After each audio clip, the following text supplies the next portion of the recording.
আমাদের এখানে গরিব মানুষ থাকা দায়, বোমের চাবড়ে থাকতে পারছি না আমরা। আমাদের বাচ্চা ফাচ্চা সব মেরে ফেলে দিচ্ছি, ছাগল মুরগি সব।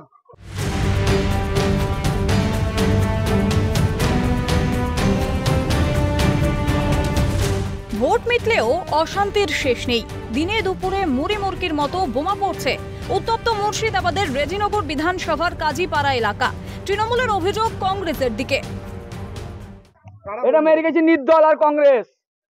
কি কারণে মেরে? এই পার্টিগতই চলছে।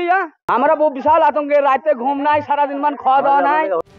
ভরতপুরের তৃণমূল বিধায়ক অবশ্য বলছেন তৃণমূলেরই দুই গোষ্ঠীর ঝামেলা। তারা দুটোই তৃণমূলের লোক।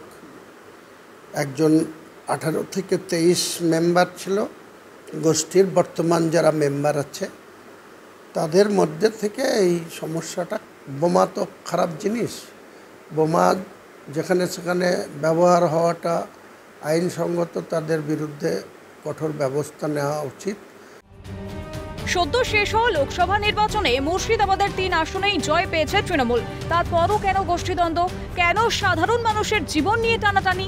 গোষ্ঠীদ্বন্দ্ব যদি জানেন ওপর মহলের নেতারা, তাহলে ব্যবস্থা কেন নিচ্ছেন না? প্রশ্ন তো উঠবেই।